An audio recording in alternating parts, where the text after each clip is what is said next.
as I talk with you while also paying attention to the traffic signals so I can legally cross the street here. There was a guy with a plow driving around who was a little bit of assistance. Out of the intersections that are on the top 3 for the most dangerous, this one here at 9th and College is one that people are actually walking across most often. They just get the phone, wipe it clean of any personal information, and then sell it for quick cash. No reason really to be frightened of these sharks. He thinks they're more scared of us than we are of them. These kite surfers have loved these big waves. A lot of other people with their homes and streets flooded disagree. How much the track and cone have kind of shifted around, changing what the forecast could be for the Carolinas and for other areas along the East Coast as well. That's the smart way to do it, right? Have an early dinner and then come here and get the great deals. We talked about how they're trying to make this organized whenever you do get inside. They're even handing out maps so you know exactly where to go. We know how much fun it can be here at the Auto Fair. It's also very educational. I've learned a lot about antique fire trucks. Okay, let's take you through the timeline. So before this season, when safety Trey Boston said he was interested, Bear did not want to disappoint. From the moment we got into town, the bracket was one of the first things we saw, but we kept asking ourselves, how does it work? Again, we want to welcome all the fans here tonight. It's senior night at Providence High School. I'm gonna cry already, and I haven't even done anything yet. And Kim Johnson is a nervous wreck. You gonna hold my hand? Her son Darius, number 3, is autistic, and he's been the boys' soccer team manager for the last 4 years. Special welcome to manager Darius Johnson. Very proud of him. Very proud of how far he's come. He's just amazing. Man on, Sammy! Willie, keep closing it! Stay away from Danny! On the sidelines, Nice, Patrick! he's the ultimate cheerleader. Keep going, Jetson! And the team loves him Special thanks to Darius for all of his hard work. Ah, see? as much as he loves them. In a world where people get made fun of a lot because they're different, they've never, ever done that. And they've just treated him as one of the guys. Before the start of tonight's game against South Mech, the players bought Darius these brand new blue cleats and surprised him with some news he'd never gotten before. My heart fell out of my chest. Like, I turned completely pale. I couldn't believe it. Number 3, Darius was getting in the game and in the starting lineup. I ran around telling everybody that he was possibly going to play tonight. Oh, there he is. After one big kick, he was subbed out of the game. Full of emotion with the widest of smiles. He is going to talk about this forever. Forever. Believe it or not, the game continued on, but the MVP on this night was already obvious. That meant more to him than people will ever know.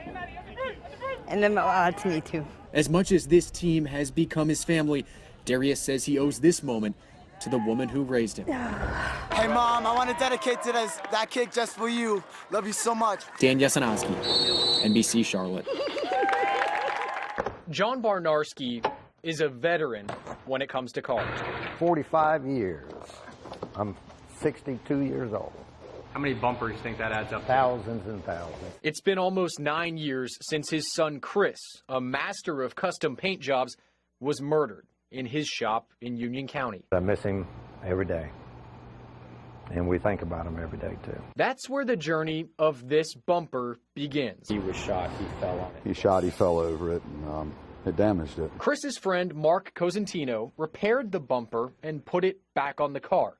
But before finishing the job, he wrote these words inside. In memory of Christopher Bernarski, October 11, 2006, 11:45 a.m. I just wanted to immortalize him. That was my way of doing it. Almost 9 years later, the same bumper resurfaced. It kind of floored me at first, and I never thought anybody would ever see this. But on Good Friday, at the Hendrick Luxury Collision Center off Independence Boulevard, it was Chris's father who removed the bumper. I didn't know what to do. I didn't know what to think. Somehow it came to this shop. Somehow we got it. And it's just unreal. I mean, you can't even write something like that. Mark? How you doing? Yeah. Nice to meet you, man. Mark and John now share a bond that neither ever saw coming. I appreciate it, man. No problem. For it to end up, his dad getting it is mind-boggling. I can't believe it. It's a good feeling to know that I did do that, and someone else did see it, especially the right person. It's a good day when something like this happens. We don't get a lot of days like this anymore. When they get out, it's just a matter of time before they come back. Mike Radford says it can be a frustrating process. We put this person back in jail, and then somehow he finds his way back out into the public, and it starts all over. His team of deputies at the Gaston County Sheriff's Office are tasked with monitoring the county's registered sex offenders. They do house visits at least 2 to 3 times per year, but for many, they'll go much more often. He says each deputy is assigned to a specific set of offenders so they can become familiar with their habits. That way he knows what cars they drive. He knows where they work. It's a shame that people like that walk these streets every day with all these kids out here playing. Daniel Spry is one concerned parent who was at Linneberger Park today, where police say this man, Cedric Wilson, was caught groping himself yesterday near the pool. He's a registered sex offender. Did some research like that just to see if there was any in our area. And there's quite a bit. Radford says there are over 400 registered sex offenders just in Gaston County, and each month they charge at least 2 or 3 with some sort of violation. Here's how you can find out if any live near you. On our website, WCNC.com, you'll find a direct link for the Department of Public Safety's sex offender website. You can search by name or by location. Radford says they need to notify law enforcement when they move and update their pictures when their appearance changes, but not all of them cooperate, forcing the deputies to go and get them. Should we have strenuous, more tighter reins on them? I'd probably say yes. For parents, Radford says there's only so much you can do. Just be aware of where they are and who they are. Know what these people look like that's living close to your residential area.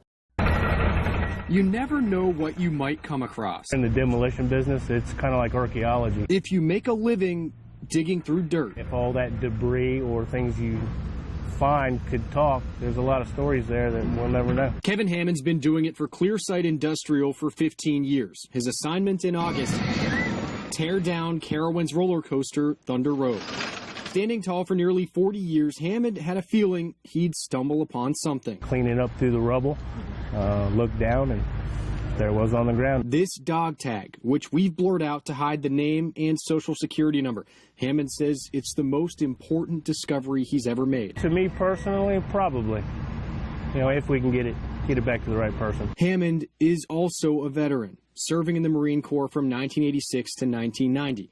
Hammond is also missing something. Unfortunately, I don't have my dog tags anymore. Somewhere along the line they got lost, and so that's what I thought of. Federal law requires anyone who finds a dog tag to mail it straight to the Secretary of Defense at the Pentagon so they can get it back to its rightful owner. Hammond did the deed within the past week. If somebody found my dog tags, I sure hope they would return them to me. Unlike most 4th graders, Emily David already has her future all mapped out. I want to be a vet when I grow up, and I love animals. So it was no surprise that when she and her mom found a dog wandering through the neighborhood, Emily had to help. But she was worried about what was going to happen to it. Well, she was already playing that angle. Yeah. You know, if we can't find this owner, I think we need to make sure we keep this dog. They took him to the local animal hospital where they realized the dog belonged to Ronald Waters. Waters lives down the street from Emily and is diabetic. He says 1-year-old Tucker is his service dog. When my sugar would drop, he would wake me up. To thank her, Waters gave Emily a $50 gift card to Build-A-Bear. But instead of buying one for herself, she purchased 3 to give to the Kannapolis Police Department. We're here today to celebrate something awesome. Today, inside Shady Brook Elementary. So thank you so much for what you did. The police surprised Emily. Could you bring out her present? With a thank you gift, a brand new bike. That is for you. That is your present. I was crying. I'm not lying. I was really crying. Riding it through the neighborhood, she can't stop smiling. And this is the part of the story where we'd show you Tucker if we could. He was my buddy, and I miss him. I miss him. 2 weeks ago, Tucker escaped again. Someone had hit him, and he was laying at the base of my driveway. He broke the news to Emily late this afternoon. He told her he's still thankful for the extra time he and Tucker got together. I would have never had him as long as I did if it hadn't been for him coming up to you. Her selfless act of giving back to others made an impression with the other kids in Emily's class who now want to be just like her. You're like the most coolest girl I've ever known, and you're like my bestest friend now. In Kannapolis, Dan Yesenosky, NBC Charlotte. There it goes. Oh, he's attacking.